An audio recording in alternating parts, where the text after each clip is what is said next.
আলহামদুলিল্লাহ, নারায়ে তাকবীর, আল্লাহু আকবার। আল্লাহু আকবার।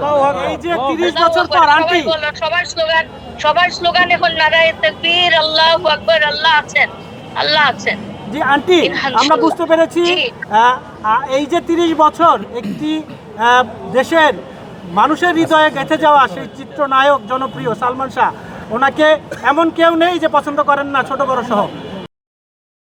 30 বছর পেরিয়ে গেল তার মামলাটি আসলে মামলা হিসেবে নেওয়ার জন্য আপনি কি এখনো আশাবাদী ন্যায় বিচার পাবেন? আলহামদুলিল্লাহ, ন্যায় বিচার তো আমি পাবোই, কারণ সত্য সেটা সত্য। এই জন্য আল্লাহু আকবার বললাম। আমি তাহাজ্জুদে খবর পাইছি যে এটা আমার কেন দিবে না, এটা আমি এখন মামলার শুধু মামলার করবো না। 30 বছর যারা এই যে বনোজ কুমার, যে পিবিআই আবু আব্দুল্লাহ, রাষ্ট্র আমার বিপক্ষে গিয়েছিল কেন, আমি সেটা জানতে চাই। তাদের বিরুদ্ধে আমি এখন বিচার চাইবো। তারা কেন আমার মামলাকে প্রভাবিত করে 29 বছরে সাক্ষী সব নষ্ট করে মামলাটাকে বলে প্রমাণ করতে চাইলো, এটার বিচারও আমি চাইবো এখন আদালতের কাছে। এটা আমার মূল দাবি। আর বাকি তো আমার বিচার হবে। আমার ছেলে করে নাই, আমি প্রথম থেকে বলেছি আমার ছেলেকে করা হয়েছে এবং পরিকল্পিতভাবে করা হয়েছে।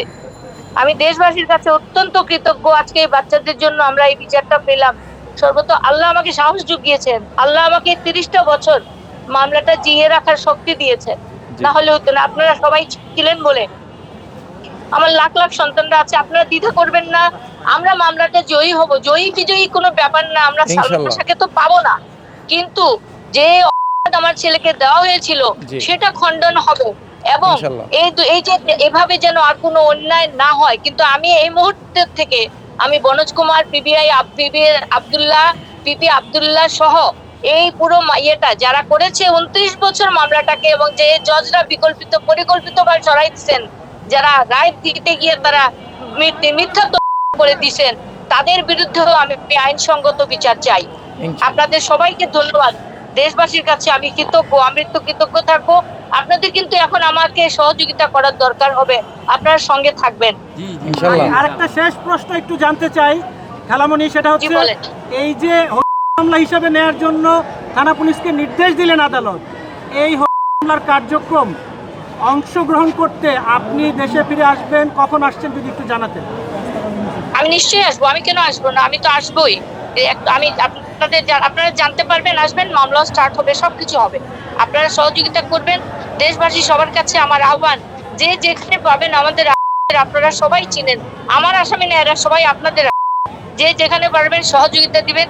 এবং আজকে আপনাদের মাধ্যমে এই মুহূর্তে আমি জানাইতে চাই সরকারকে যে আমার আশা যারা তালিকাভুক্ত প্রকাশিত আছে তারা যেন বাংলাদেশ এয়ারপোর্ট থেকে, আন্তর্জাতিক এয়ারপোর্ট থেকে বাইরে না যেতে পারে, এরা পালিয়ে যাবে, এদেরকে যেন না যেতে পারে সেই নির্দেশ যেন অনতিবিলম্বে দেওয়া হয়। আমি আপনাদের মাধ্যমে আজকেই এটা প্রকাশ করতে চাই ইনশাআল্লাহ। এই যে মামলা হিসাবে নিল আন্টি, এখন যারা বিশেষ করে হচ্ছে গিয়ে আজিজ মোহাম্মদ ভাই, সামিরা, আপনার যে ছেলে পুত্রবধূ ছিল ডন, এদের দাবি আছে কিনা আপনার? অবশ্যই অবশ্যই অবশ্যই আইন আদালত মনে করবে সেটাই হবে। আমার ব্যক্তিগত কোনো দাবি নাই। আমি আইনের আশ্রয় নিয়েছি, আইনের পক্ষে আমি শ্রদ্ধাশীল, আমি আল্লাহর উপরে শ্রদ্ধাশীল। আইন যেটা যেভাবে বুঝবে অবশ্যই আমার এদের করবে, এদের সাক্ষী দেবে, চার্জশিট দেবে, চার্জশিট চাই আমি।